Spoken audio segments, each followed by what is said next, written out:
জয়দ্রত, তুমি যে আমাদের জন্য কি দরকারি একটা কাজ করলে। তুমি ঘোড়াগুলোকে পেয়েছো শুনে আমি খুব খুশি হয়েছি। আমাদের সেনাবাহিনীতে ওদের খুব দরকার। আমি অন্য কথা ভাবছি মহারাজ। মহারাজ, আমার বলতে খুব খারাপ লাগছে, আমি এই সিংহলে জন্মেছি, বড় হয়েছি। আমি জানি সিংহলের মানুষ বিদ্রোহী নয়, তবু শুনছি একের পর এক ঘটনা ঘটে চলেছে।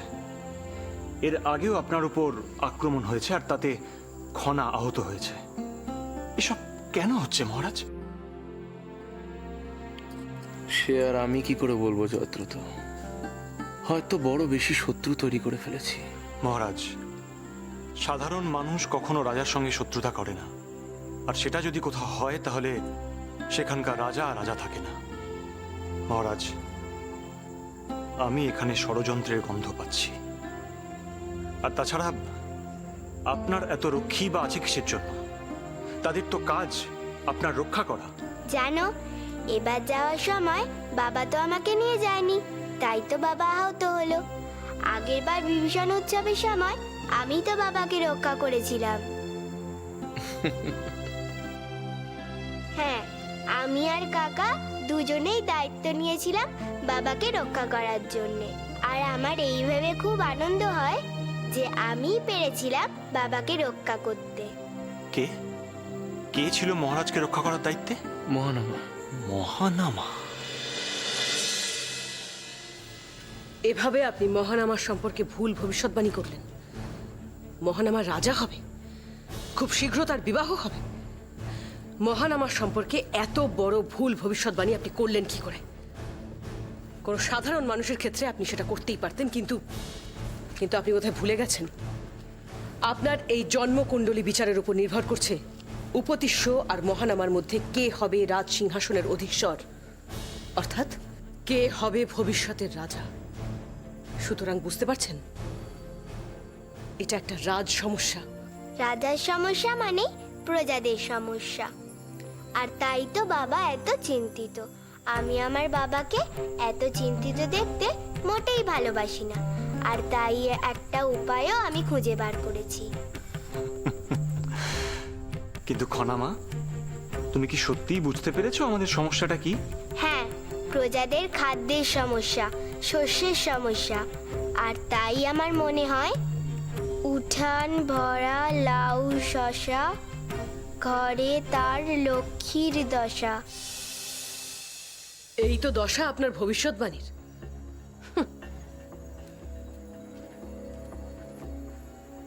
এরপরেও আপনি এত শান্তিতে রয়েছেন কি করে? এতে তো চিন্তা করার কিছু নেই, সব তো ঠিকই আছে। আমি যা বলেছি সব ঠিক বলেছি।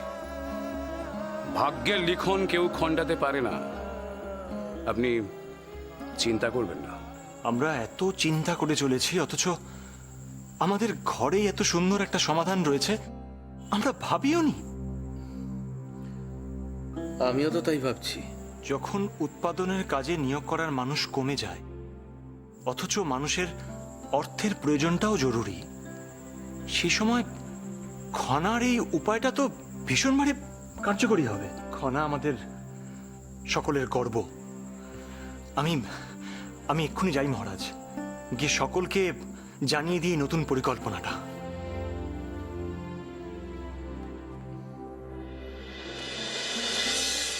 কোনো পরিকল্পনাই আপনার ব্যর্থ হবে না। মহারাজ উপতিষ্যের যে জন্মকুণ্ডলী আপনি আমায় দিয়েছিলেন, আমি সেটা দেখেছি। আমি মহানামারটাও দেখেছি। তাই সবকিছু বিচার করেই বলছি, আপনার জন্য আরো একটা সুখবর আছে।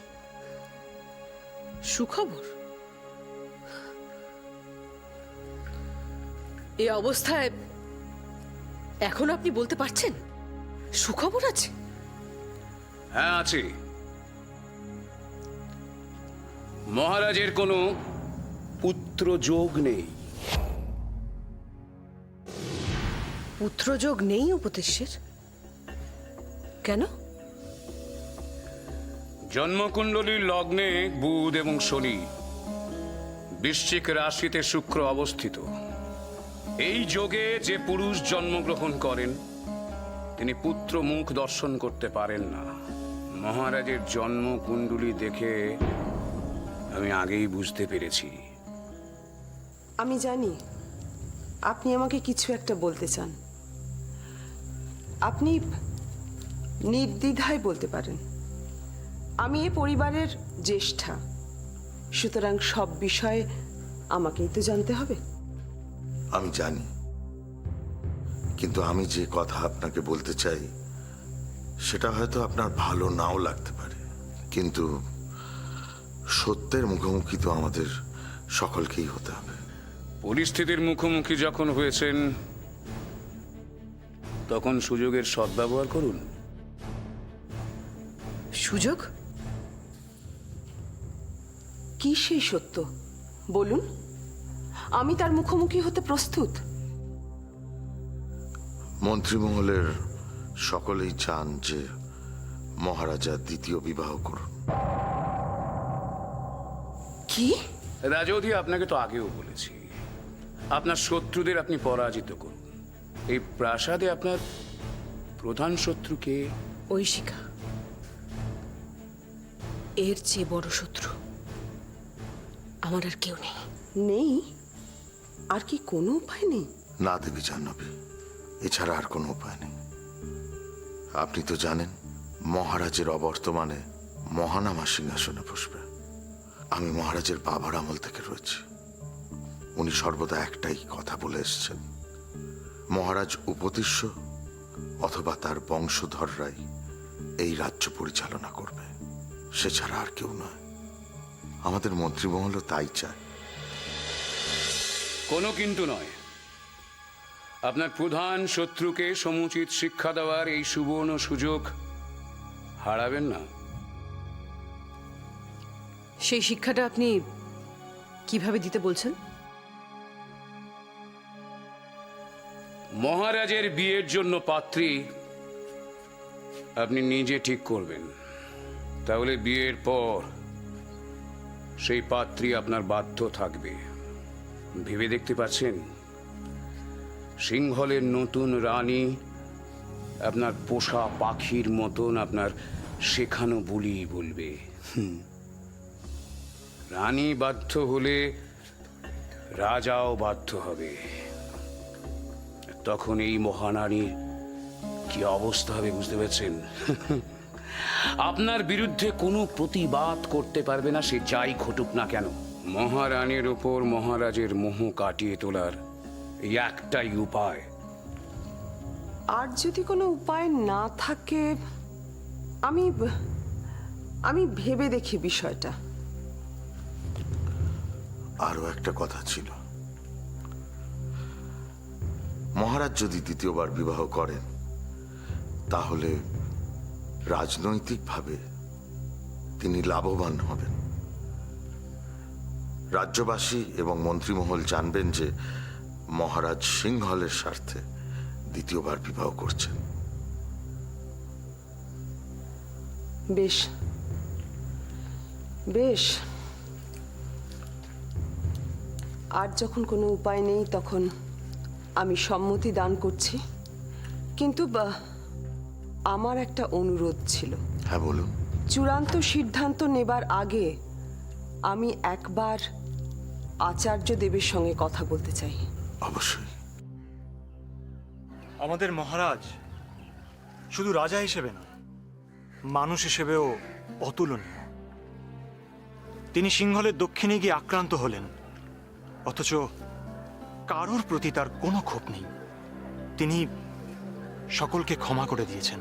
সত্যি মহারাজের মতন ক্ষমাশীল ব্যক্তি খুবই বিরল।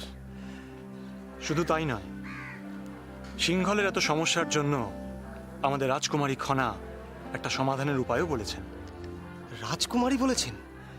কি সেই উপায়? উঠান ভরা লাউ শশা, ঘরে তার লক্ষ্মীর দশা। উঠান ভরা লাউ শশা, ঘরে তার লক্ষ্মীর দশা। অর্থাৎ শত অভাব অনটনের মধ্যেও কেউ যদি তার উঠোনে শস্য ফলায় তাহলে কখনো তার খাদ্যের অভাব হবে না। অতুলনীয়, এত সহজ সরল উপায়, অথচ আমরা কেউ ভাবিনি। আজ সিংহলে পিত জ্বর আর প্রাকৃতিক দুর্যোগের ফলে ফসল ফলানোর মানুষের সংখ্যা কম, অথচ খাদ্য এবং অর্থের অভাব রয়েছে। এই অবস্থায় মানুষ যদি সমাধানের পথ অবলম্বন করে, এমনকি যে নারী তার স্বামী পুত্র হারিয়েছে, এই উপায়ে সেও তার আহার জোগাড় করতে পারবে। জয় রাজকুমারী খনার জয়, জয় রাজকুমারী খনার জয়, জয় মহারাজ উপতিষ্যের জয়, জয় মহারাজ উপতিষ্যের জয়।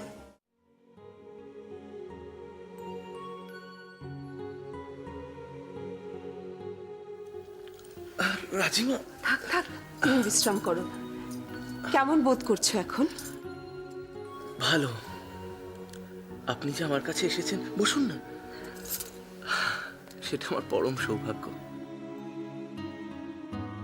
পিতৃমাতৃহীন হওয়ার পর কাকাও সন্ন্যাস নিলেন। তারপর থেকে আপনিই তো বটবৃক্ষের মতো আমাদের পরিবারকে দেখেছেন। আপনি পরিবারের বয়োজ্যেষ্ঠা। সে তো আমার কর্তব্য ছিল, কিন্তু তা পালন করতে পারলাম কোথায় বলো? কি বলছেন রাজিমা? এই পরিবারে আপনার কর্তব্য নিয়ে প্রশ্ন তোলাও তো মহাপাপ। উপদেশ্য তোমার ওপর আক্রমণ হওয়ায় আমি মনে মনে খুব ভেঙে পড়েছিলাম। আমার মনে হচ্ছিল যে কি জানি আমার জন্যই কি হলো, কারণ আমি আসার পরই তো তোমার ওপর আক্রমণ হয়েছিল। ওভাবে বলছো কেন? হয়তো তুমি আসার জন্যই তাড়াতাড়ি বাবার জ্ঞান ফিরে এসছে।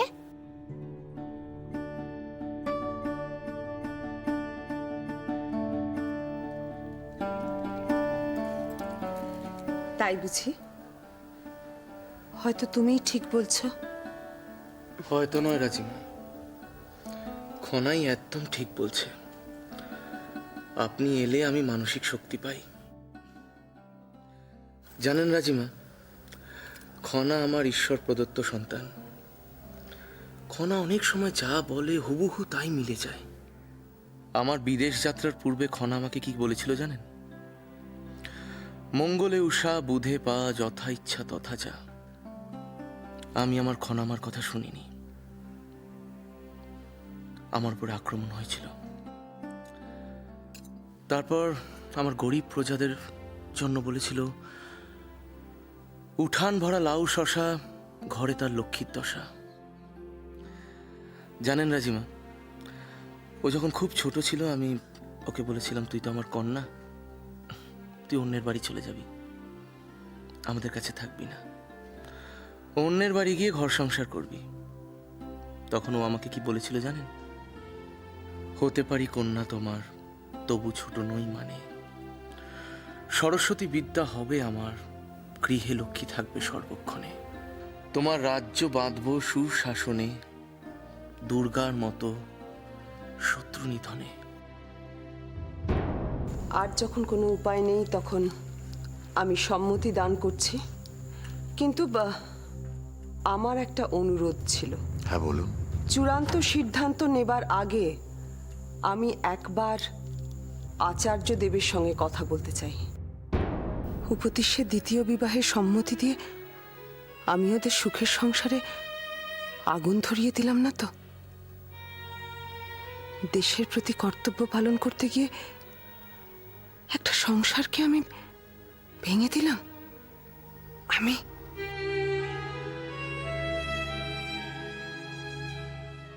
রাজিমা, রাজিমা,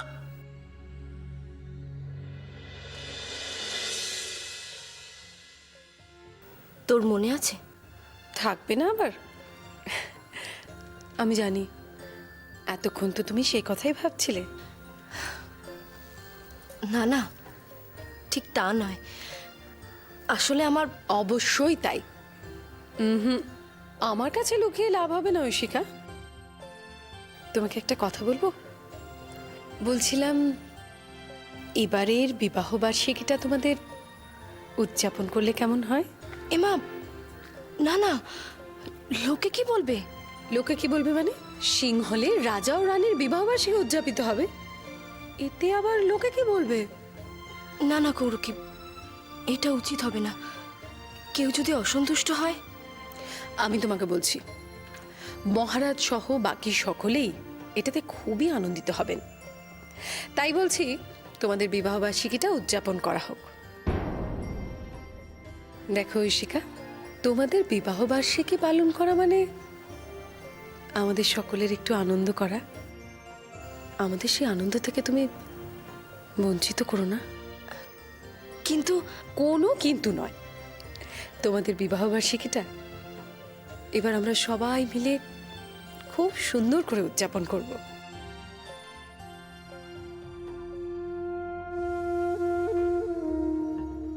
এই অভূতপূর্ব ভাবনাটা আমার মাথায় এনে দেওয়ার জন্য ধন্যবাদ। উপতিষ্য ঐশিকার বিবাহবার্ষিকী আর উপতিষ্যের দ্বিতীয় বিবাহের সংবাদ, সব মিলিয়ে একটা দারুণ উপভোগ্য বিষয়।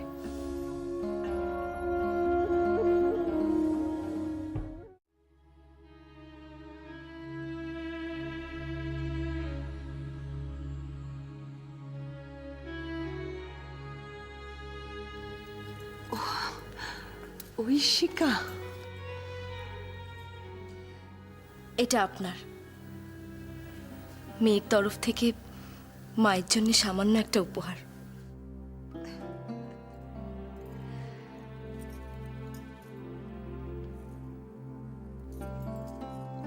আনন্দে থাকো, সুখে থাকো মা। কি ব্যাপার বলো তো, এত খুশি খুশি দেখাচ্ছে আজ, কি হয়েছে? রাজিমা, কৌরকীরা সবাই মিলে ঠিক করেছে এবছর আমার আর মহারাজের বিবাহ বার্ষিকী উদযাপন করবে। আমি নিষেধ করেছিলাম, আপনার আপত্তি নেই তো?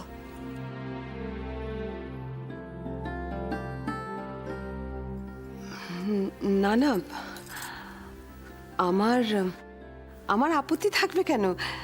বেশ তো, আমি তো খুব খুশি হয়েছি। তাহলে আমি এখন আসি। এসো।